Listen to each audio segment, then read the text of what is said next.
하나님의 말씀 구약성경 시편 150편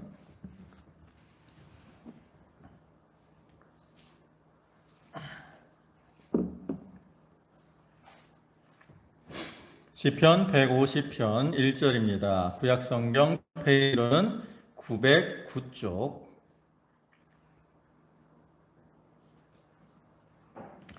시편 150편 1절부터 6절까지 말씀입니다. 한 절씩 교독하겠습니다. 할렐루야. 그 성소에서 하나님을 찬양하며 그 권능의 궁창에서 그를 찬양할지어다. 그의 능하신 행동을 인하여 찬양하며 그의 지극히 광대하신 것조차 찬양할지어다. 나팔 소리로 찬양하며 비파와 수금으로 찬양할지어다. 소로 치며 춤추어 찬양하며 현악과 홍보로 찬양할지어다. 큰 소리 나는 재금으로 찬양하며 높은 소리 나는 재금으로 찬양할지어다. 호흡이 있는 자마다 여호와를 찬양할지어다. 할렐루야. 아멘. 예, 오늘 말씀은 시편의 이제 마지막 편인 150편 말씀입니다. 시편 150편은 앞에 146편으로부터 이어지는 그 제3 할렐시의 마지막 시고요. 또한 시편 전체의 결론적인 역할을 하는 그러한 내용으로서 곡조의 흐름이나 내용의 조화가 탁월함으로 시편 전체의 결론에 아주 적합한 그러한 작품이라고 할 수 있습니다. 특히 우리가 성경을 보면 창세기 1장에서 천지 창조로 시작을 해서 요한계시록 22장을 보면 그리스도의 재림에 대한 어떤 강한 소망으로 성경이 마무리가 되고 있는데, 이거를 우리가 이제 수미상응이라고 시작과 끝이 이렇게 서로 응답을 한다, 이러한 의미인데, 그와 같이 이 시편도 그 1편의 내용과 또 이 끝편의 내용이 서로 상응을 하고 있다라는 거죠. 그래서 시편 1장에서는 우리가 1편에서는 의인과 악인에 대한 어떠한 비교, 의인과 악인을 대조해서 보여주고 있다면, 여기 끝편인 150편에서는 의인들의 하나님께 대해서 벅차오르는 그 역동적인 환희, 기쁨의 찬양을 보여줌으로써 이 시편을 이렇게 막을 내리고 있는 겁니다. 또 이러한 본문은 크게 내용상으로 세 부분으로 구분을 할 수 있는데, 먼저 전반부에서는 하나님을 찬양해야 될 장소, 어디서 하나님을 찬양하는가, 그리고 이어서 하나님을 찬양해야 되는 이유, 왜 하나님을 찬양해야 되는가, 이것을 밝히고 있고요. 그 다음에 이어지는 중반부에서는 이제 하나님을 어떻게 찬양할 것인가, 하나님을 찬양하는 그러한 방법들에 대해서 우리가 어떻게 하나님을 찬양해야 되는가를 나타내 보여주고 있습니다. 그리고 마지막으로 끝에 후반부에서는 그러면 어떠한 사람들, 누가 찬양을 해야 되는가, 그 찬양의 주체와 자세로서 호흡이 있는 자마다 끊임없이 찬양해야 될 것을 결론적으로 촉구하면서 이 시를 마무리하고 있습니다. 우리가 이 시에 나타난 것처럼 우리 성도들은 어떠한 형편에 있든지 자기가 처한 그 자리에서 늘 하나님을 찬양하는 이러한 삶을 살아야 됩니다. 하나님을 향한 끊임없는 찬양, 이것이야말로 우리 성도들의 어떤 삶의 모습이라는 거죠. 참으로 만물을 창조하신 창조주가 되시고 또 영원히 죄와 사망 가운데 멸망받을 수밖에 없는 우리를 구속하셔서 하나님의 자녀 삼아주신 그러한 구세주 하나님, 우리가 그러한 하나님을 향해서 우리의 생명이 다하기까지 마음을 다하고 성품을 다해서 하나님을 찬양할 때, 그것이 하나님이 기뻐하시는 모습이고 우리 성도들의 마땅한 모습이라는 거예요. 그래서 우리가 이 말씀을 통해서 주시는 교훈처럼 늘 우리의 살아있는 그 동안 호흡 있는 자마다 하나님을 찬양하라고 하는 그 말씀을 기억하면서 우리의 삶 속에서 늘 하나님을 향한 찬양이 끊이지 않는 그러한 성도들이 되도록 해야 되겠습니다. 이제 1절부터 보면 1절에 할렐루야 그 성소에서 하나님을 찬양하며 그 권능의 궁창에서 그를 찬양할지어다. 우리가 이 시편 150편을 보면 6절의 이 짧은 시인데 그 6줄의 이 짧은 시 가운데 찬양이라는 이 표현이 11번이나 나옵니다. 그만큼 하나님을 향한 찬양을 강조하고 있어요. 그 중에서도 여기 1절에서는 이제 찬양의 어떤 장소에 대해서 말을 하죠. 성소에서 하나님을 찬양하며 그 권능의 궁창에서 하나님을 찬양할지어다 그랬어요. 그럼 여기서 언급한 장소는 두 가지죠. 하나는 성소, 또 한 가지는 권능의 궁창. 그럼 성소는 어디냐? 이건 장소적으로 우리가 이렇게 구약시대의 장막이나 또 오늘날 성전, 이러한 장소적 의미에 있어서 성소를 가리키기도 하고요. 그 다음에 또한 성소는 우리 성도 한 사람 한 사람을 다 가리키는 거죠. 고린도전서에서는 너희가 하나님의 성전인 것과 그랬잖아요. 그래서 우리 모든 성도들은 다 하나님의 성전이기 때문에 우리의 심령 속으로부터 하나님을 향한 찬양이 나와야 될 것을 가리킵니다. 그리고 더 이제 범위를 넓혀서는 하나님의 능력과 은총이 나타나 있는 모든 장소. 왜? 성소라는 것이 어디야? 하나님이 임재하신 곳이잖아요. 근데 하나님은 온 천하에 충만하시다 라고 말씀하잖아요. 그죠? 천지에 충만하신 하나님이기 때문에 그 하나님의 능력과 은총이 나타나는 모든 온 세상, 그곳에서 우리가 하나님을 찬양해야 될 것을 가리키죠. 또 권능의 궁창에서 찬양하라 그랬는데 이 권능의 궁창도 장소적으로 볼 때는 하나님이 계신 그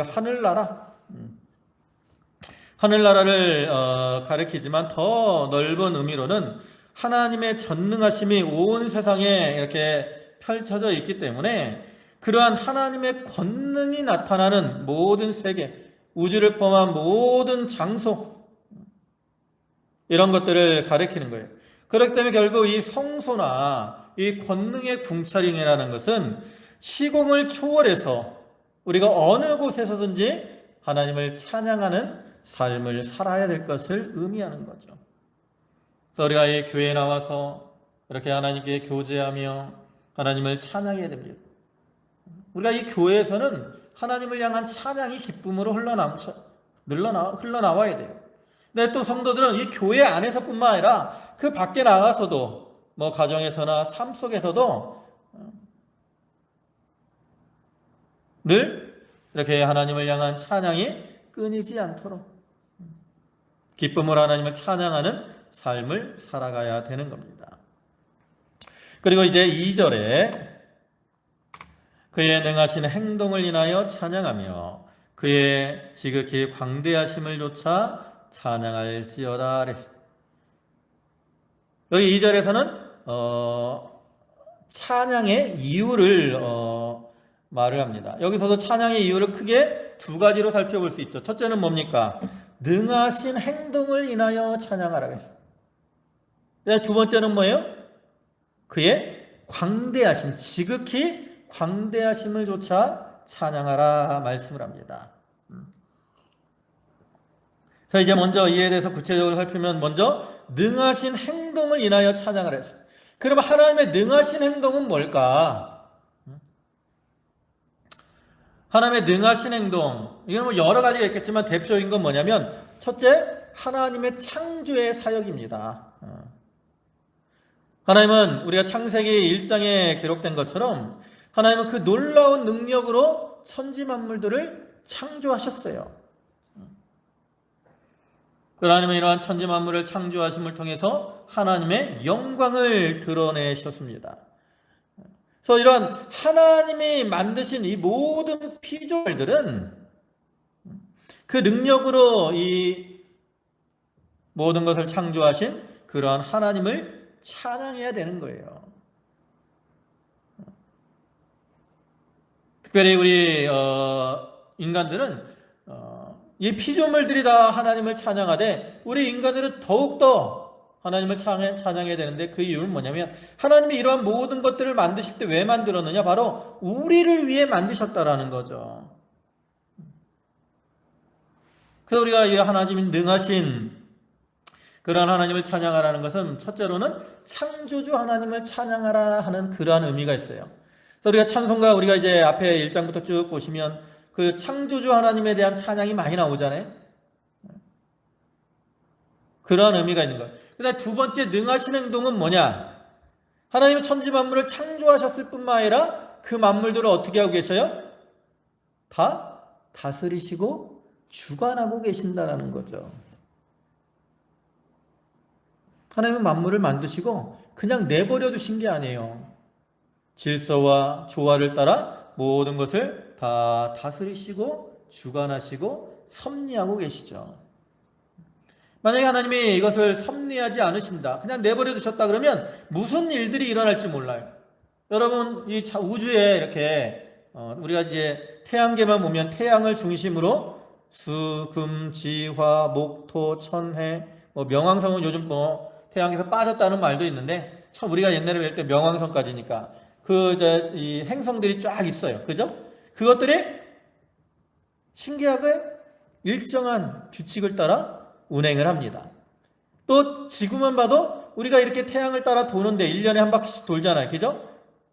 근데 또 지구의 주위에는 뭐가 있어요? 달이 있다고. 달이 있어가지고 달이 또 이렇게 한 달에 한 번씩 이 지구를 돌죠. 근데 이것들이 다 규칙이 있어. 규칙이 있기 때문에 어떻게 돼요? 부딪히지 않는다는 거죠. 만약에 이게 무질서하다, 그럼 이렇게 일정하게 돌지 않으면 돌다가 서로 부딪힐 수도 있고 큰 문제가 발생을 할 수도 있죠. 또 우리나 이 계절적으로 볼 때도 봄, 여름, 가을, 겨울이 이 시절을 쫓아 이렇게 순환을 합니다. 이런 것들이 다 하나님의 어떠한 그 섭리라는 거죠. 하나님은 이 모든 천지 만물을 만드신 다음에 이제 그것을 다 이렇게 주관하고 섭리하고 계시는 거예요. 그 능하신 능력으로. 그래서 우리가 그러한 주관자 하나님, 주관하시고 섭리하시는 그런 하나님을 우리가 찬양하는 거죠. 그런데 또 하나님의 능하신 행동 또 한 가지는 뭐냐?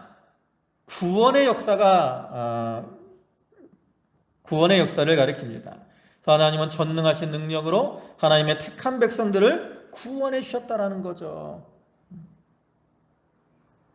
하나님이 창세 전부터 하나님의 택한 백성들을 다 택하시고 때가 되니까 독생자 예수 그리스도를 통해서 보내셔가지고 십자가와 부활을 통해서 우리의 구원을 완성하시고 또 때가 되니까 성령으로 역사하셔서 우리의 심령에 인을 치심으로 예수 그리스도가 구주로 믿어지게 하시고, 그죠?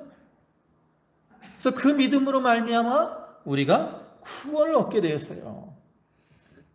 여러분, 우리에 대한 구원도 우리의 어떤 노력이나 우리의 힘으로 된 게 아닙니다. 여러분, 내가 예수를 믿고 싶다고 예수를 믿는 줄 아세요? 아니라고요. 어떤 사람은 아무리 예수를 믿고 싶어도 예수가 안 믿어지는 사람도 많아요. 근데 우리는 내가 노력한 게 아닌데 그냥 예수님이 구주로 믿어졌다니까? 하나님이 우리 마음속에 믿음을 선물로 주셔가지고 그 믿음을 통해서 우리가 예수님을 구주로 믿고 그를 통해 구원을 얻게 됐다고. 그러니까 우리의 구원이 다 누구의 능력으로 된 거예요? 하나님의 그 능하신 능력으로 된 거라는 거죠. 그래서 이런 구원의 역사를 행하신 그런 하나님, 창조주 하나님, 또 만물의 주관자 하나님, 또 우리를 구원하신 구원자 하나님, 이러한 능하신 행동을 우리가 기억하면서 하나님을 찬양해야 된다는 거예요. 그다음 또 한 가지 찬양의 이유가 뭐라겠습니까? 그의 지극히 광대하심을 쫓아 찬양하다 그랬어요. 하나님은 광대하시다는 거예요. 광대하심. 광대하다, 이거는 무한하다, 이런 의미인데 무엇이 무한합니까? 하나님의 은혜와 사랑이 참으로 광대하십니다. 또 하나님의 능력과 영광이 광대하셔요. 그래서 이러한 무한한 은혜와 사랑, 그 능력으로 우리가 구원을 받았고 그를 통해서 하나님의 자녀가 되었어요.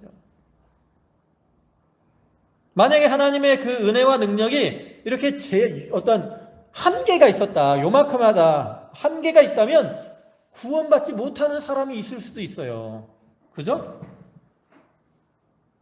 하나님의 능력의 범위가 이만큼인데 그 능력 밖에 있는 사람이 있을 수도 있다고. 만약에 한계가 있다면. 그런데 하나님의 이 능력, 사랑, 은혜, 사랑은 광대하셔갖고 무한해요. 한계가 없어, 한계가. 그래서 우리가 찬송가처럼 나 같은 죄인 살리신 그 은혜 놀라워 그러는데, 여러분, 내가 자신을 돌이켜볼 때 과연 내가 하나님 앞에 구원받을 만한 그러한 자격이 있겠느냐? 없다라는 거죠. 그래서 내가 나를 봐도 사랑하지 못할 때가 많아요. 내가 나 자신을 봐도 나에게 실망할 때가 있다고. 여러분 한 번도 그런 적 없으세요? 자기를 볼 때 나는 한 번도 나에 대해서 실망한 적이 없다. 손 들어보세요. 그런 분. 나는 나 자신에 대해서 실망할 때가 있다고. 내가 나를 봐도 부족한 게 많아요. 왜 이렇게 행동을 했을까? 이렇게 후회되는 것도 있다고. 그런 것들이 다 부족한 면이죠. 부족한 면. 그래서 만약에 하나님이 한계가 있었다 그러면 나의 부족함 때문에 내가 구원을 받지 못했을 수도 있다라는 거예요. 근데 하나님은 그 은혜와 사랑과 능력이 무한하시기 때문에, 한계가 없으시기 때문에 내가 부족한 면이 있어도 거기에 제한을 받지 아니하시고 우리를 구원하시고 우리로 하나님의 자녀를 삼아주신 겁니다. 그래서 우리가 그를 통해서 하나님을 찬양할 수가 있다라는 거죠. 또한 하나님은 그 무한하신 능력으로 오늘날 많은 일들을 행하셔요. 신명기 3장 24절을 보면 주 여호와여 주께서 주의 크심과 주의 권능을 주의 종에게 나타내시기를 시작하셨사오니 천지간에 무슨 신이 능히 주의 행하신 일 곧 주의 큰 능력으로 행하신 일 같이 행할 수 있으리까 그랬어요. 어떤 신도 하나님이 행하신 것 같은 그러한 일들을 행할 수 없다라는 거죠. 또 이사야 55장 8절과 9절에서는 여호와의 말씀에 내 생각은 너희 생각과 다르며 내 길은 너희 길과 달라서 하늘이 땅보다 높음같이 내 길은 너희 길보다 높으며 내 생각은 너희 생각보다 높으니라 그랬어요. 우리 인간의 어떠한 길, 어떠한 생각보다도 하나님은 높고 또 광대하다는 거죠. 그러한 능력, 그러한 은혜로 하나님이 모든 일을 행해 나가시는 거예요. 그렇기 때문에 나 같은 사람에게도 은혜를 주는 거라고. 그래서 우리는 그러한 하나님의 광대하심을 기억하며 그 하나님을 찬양해야 되는 겁니다. 그래서 이 찬양의 이유는 이렇게 능하신 하나님이시고 광대하신 하나님이기 때문에 우리가 그러한 하나님을 찬양해야 될 것을 말씀을 하죠. 그리고 3절에 나팔소리로 찬양하며 비파와 수금으로 찬양할지어다. 소고치며 춤추어 찬양하며 현악과 퉁소로 찬양할지어다. 큰 소리 나는 재금으로 찬양하며 높은 소리 나는 재금으로 찬양할지어다. 여기는 이제 여러 가지 악기가 나옵니다. 그죠? 여기 오면 나팔, 또 퉁소. 나팔과 퉁소는 이 관악기예요. 관악기 이렇게 불어서 나는. 그 다음에 또 비파와 수금이 나오는데 이거는 현악기입니다. 현을 쳐서 하는 그러한 악기고, 그 다음에 재금, 소고, 재금 이런 것들은 두들겨서 나는. 재금은 뭐냐면 여러분 그 심벌지라는 거 알죠? 심벌지 쇠 이렇게 노쇠로 이렇게 소뚜껑처럼 이렇게 잡고 치면 나는 거, 드럼에 이렇게 있는 거, 그걸 이제 재금이라 그래요.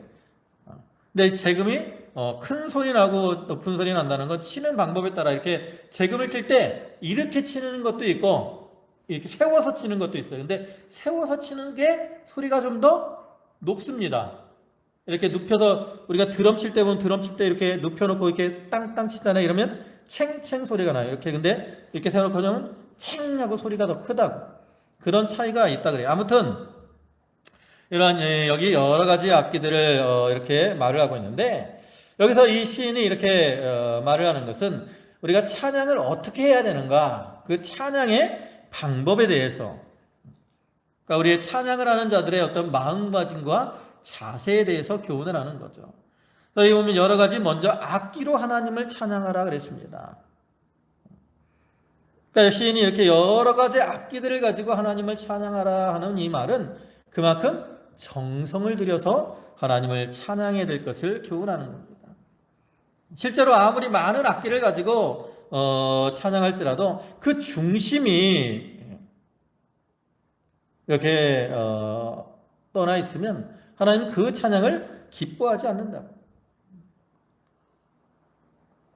그래서 우리가 하나님을 찬양함에 있어서 참으로 우리의 마음을 다 기울여서 하나님을 찬양해야 돼. 오늘날에는 이제 우리 교회는 뭐 이제 피아노 반주만 하지만 다른 교회들을 보면 뭐 전자악기들 드럼도 있고 뭐 전자악기들이 많이 이용이 됩니다.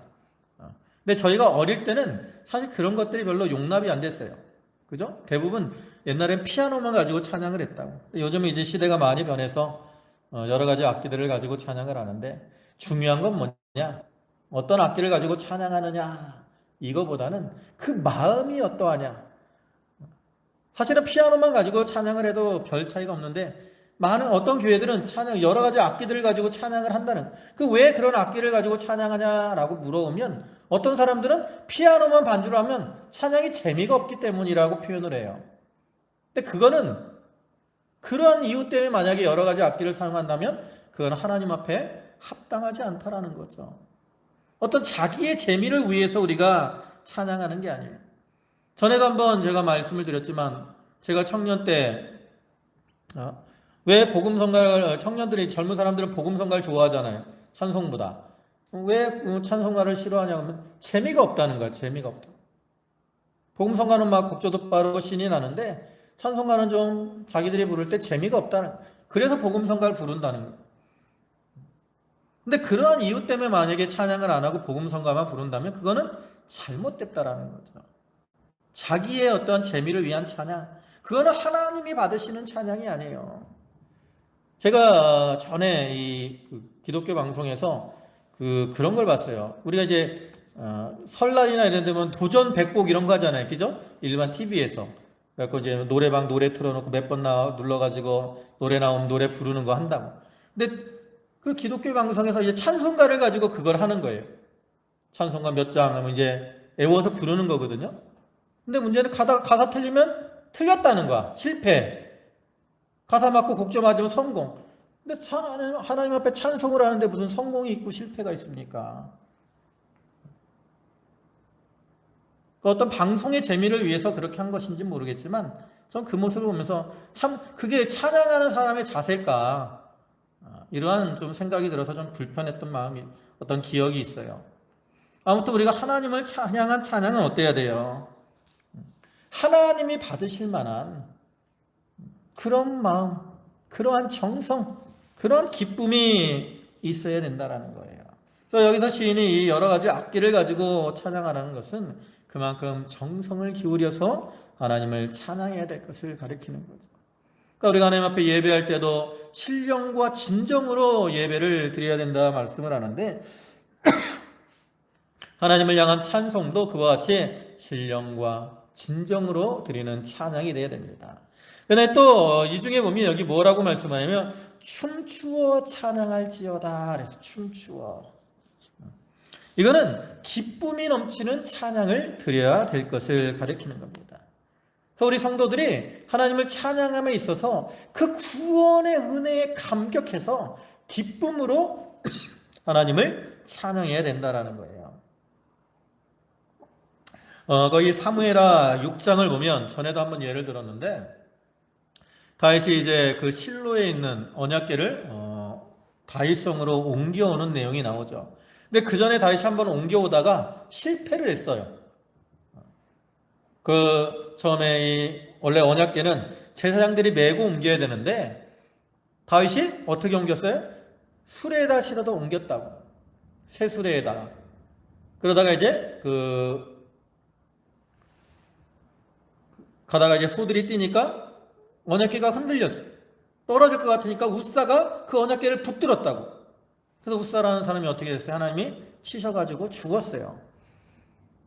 그것이 이제 그래서 그곳을 베레스 웃사라고 말을 하는데, 그래서 다윗이 그 두려움 때문에 언약궤를 가져오다가 그 오베데돔의 집에 이렇게 머물러 뒀다고. 그러니까 이제 오베데돔의 집이 복을 받으니까 다시 이제 또 열심히 생겨서 언약궤를 가지고 오려고 합니다. 그래서 이번에는 말씀대로 제사장들이 언약궤를 메고 이렇게 다윗성으로 올라오게 되죠. 근데 다윗성으로 이렇게 언약궤를 메고 올라올 때 다윗이 그것이 너무나 기쁜 거예요. 하나님의 그 언약궤를 이렇게 좋은 곳으로 모시니까 그것이 다윗의 마음에 너무나 기쁜 겁니다. 그래서 다윗이 어떻게 해요? 에봇을 입고 있었는데 그 언약궤 앞에 가면서 막 춤을 추며 간다고. 춤을 추며. 그래서 이 에봇은 속옷인데 그것이 보일 정도로 막 다윗이 기쁨으로 춤을 췄어요. 그래서 그러한 모습을 그 다윗의 부인인 그 사울의 딸인 미갈이 왕이 채신 없이 저렇게 행동을 한다라고 멸시를 했는데 그만큼 다윗이 기뻐가지고 그 언약궤 앞에서 춤을 추며 하나님을 찬양했다라는 거죠. 그러한 다윗의 모습처럼 우리가 하나님을 찬양함에 있어서 그 하나님을 향한 감사와 기쁨이 막 넘쳐가지고 그것을 감당할 수 없을 정도로 즐거운 마음으로 하나님을 찬양해야 될 것을 가리킵니다. 근데 여기서 춤을 춘다는 것은 뭐 오늘날 실제로 이렇게 세상경을 춤을 추면서 하나님을 찬양할 것을 말하는 게 아니라 그 영적인 기쁨, 즐거움 이런 것들을 가지고 하나님을 찬양해야 될 것을 가리키는 겁니다. 그리고 또 한 가지 의미는 뭐냐면 우리의 심령이 새롭게 되어서 하나님을 찬양해야 될 것을 또한 가리키기도 합니다. 요한계시록 14장 1절부터 오면 거기 흰 옷을 입은 14만 4천이 나오는데 그 사람들이 뭘 하죠? 뭐 할 것 같아요? 그 14만 4천이 새 노래로 찬양한다고. 새 노래로 하나님을 찬양하는 그러한 모습이 나옵니다. 그래서 거기서 말하는 새 노래는 뭐예요? 바로 심령이 새롭게 되어서 부르는 그러한 찬양을 가리키는 겁니다. 그와 같이 오늘날 우리 성도들도 자기의 영혼이 자라나고 심령이 새롭게 되어서 하나님을 찬양하는 삶을 살아가야 되는 거예요. 그래서 시편 96편 1절을 보면 새 노래로 여호와께 노래하라. 온 땅이여 여호와께 노래할지어다. 또 98절 1절에서도 새 노래로 여호와께 찬송하라. 대저 기이한 일을 행하사 그 오른손과 거룩한 팔로 자기를 위하여 구원을 베푸셨도다. 뭐 새로운 곡조, 새로운 노래 이게 아니라 심령이 새롭게 되어서 그 기쁨으로 하나님을 찬양하는 생활, 이것이 하나님 앞에 합당한 그러한 찬송임을 여기서 말씀을 하고 있습니다. 그 다음에 마지막으로 6절에 호흡이 있는 자마다 여호와를 찬양할지어다 할렐루야. 그 다음에 마지막으로 여기서는 뭐합니까? 찬양의 어떤 주체, 누가 찬양을 해야 되는가? 이것을 말씀하는데 여기서는 호흡이 있는 자마다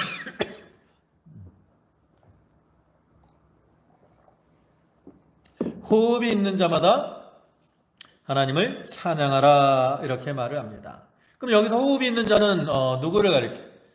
이거는 1차적으로 인간뿐 아니라 모든 피조물들을 다 가리키는 겁니다. 살아있는 모든 피조물들, 그들이 다 창조주 하나님을 찬양해야 될 것을 가리키는 거죠. 모든 이 생물들에게 그 생명을 주신 분이 누굽니까?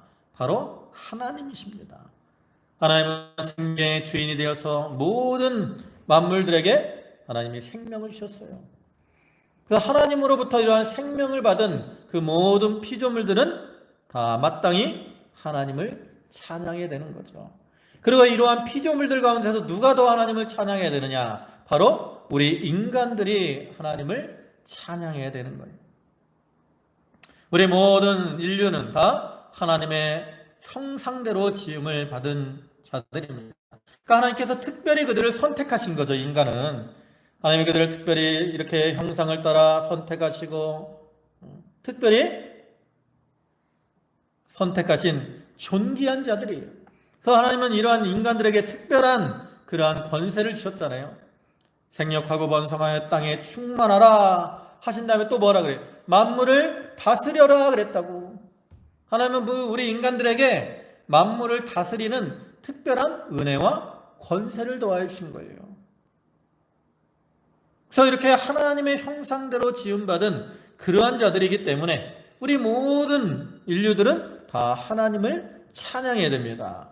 그래서 시편 148편 11절부터의 말씀을 보면 세상의 왕들과 모든 백성과 방백과 땅의 모든 사사며 청년 남자와 처녀와 노인과 아이들아 다 여호와의 이름을 찬양할지어다. 이와 같이 세상의 왕들, 또 모든 백성들, 방백들, 또 사사들, 또 젊은이들, 젊은 남자, 여자, 또 노인들, 아이들까지도 모두 다 하나님을 찬양하라 이렇게 말을 하는 거죠. 근데 이 땅에 있는 많은 사람들은 하나님을 알지 못하기 때문에 하나님을 찬양하지 않아요. 그럼 누가 찬양을 해야 됩니까? 하나님의 택함을 받은 우리들이 마땅히 하나님을 찬양해야 되죠. 하나님 우리 성도들을 택하시고 부르신 이유는 뭡니까? 바로 하나님을 찬양하도록 하시기 위함입니다. 이사야 43장 7절에 무릇 내 이름으로 일컫는 자 곧 내가 내 영광을 위하여 창조한 자를 오게 하라. 그들을 내가 지었고 만들었느니라 그랬어요. 그리고 나서 이어서 그 43장 21절 보면 이 백성은 내가 나를 위하여 지었나니 나의 찬송을 부르게 하려 함이니라 그랬어요. 하나님이 하나님의 이름으로 일컬어서 하나님의 이름으로 하나님의 영광을 위해서 우리를 창조하셨고 불러주셨는데 왜 우리를 부르셨어요? 이 백성은 내가 나를 위하여 지었나니 나의 찬송을 부르게 하려 함이니라. 하나님께서 하나님의 백성들을 창조하시고 부르신 목적이 뭡니까? 바로 하나님을 찬송하도록 함이라는 거죠. 우리가 하나님을 찬송하게 되는 이유가 뭔지 아세요? 하나님을 알지 못하는 사람들은, 불신자들은 다 어떤 상태냐면 여기 호흡이 있는 자마다 여호와를 찬양하라 그랬잖아요. 호흡이 있는 자는 어떤 자예요? 살아있는 자예요. 근데 불신자들은 어떤 자들이에요? 영이 죽은 자들이라고. 그들의 영은 죽었기 때문에 호흡이 없어요. 그래서 그들은 하나님을 찬양하고 싶어도 찬양을 하지 못하는 거죠. 그런데 하나님께서는 우리 믿는 자들에게는 새 생명을 주셔서 우리가 거듭나고 중생해서 우리 영이 살아가지고 호흡을 할 수 있게 되었다라는 거죠. 살아났어요. 그것이 하나님의 은혜로 된 건데 이렇게 우리가 영이 살아서 호흡하는 그러한 존재가 되었기 때문에 우리가 호흡하는 자로서 마땅히 하나님을 찬양하는 이러한 삶을 살아가야 된다는 거죠. 이 시편 150편에 참 많은 시가 있잖아요. 1편부터 보면 얼마나 많은 시가 있습니까? 성경 중에 이 시편이 가장 길어요. 그죠? 150편이나 되고 또 그 과정에는 많은 내용들이 이렇게 포함이 되어 있는데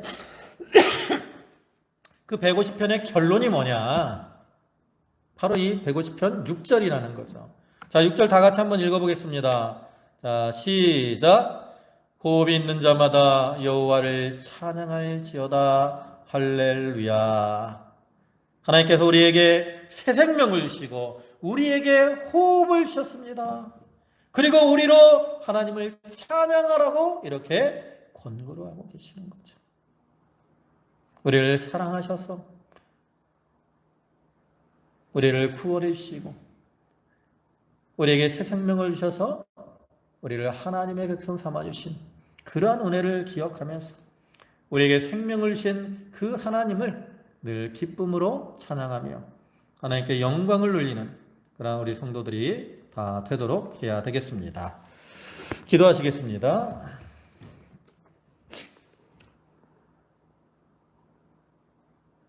호흡이 있는 자마다 여호와를 찬양하라. 할렐루야. 천지의 주제가 되시고 그 능하신 손과 그 광대하심을 따라 아버지 하나님 천지 만물을 창조하셨을 뿐만 아니라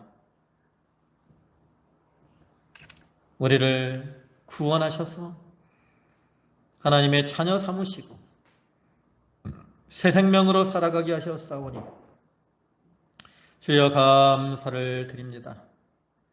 주여 저희들이 이러한 하나님의 은혜를 기억하면서 우리의 입술을 통해서 늘 기쁨으로 하나님을 찬양하는 그러한 성도들이 되게 하여 주옵소서.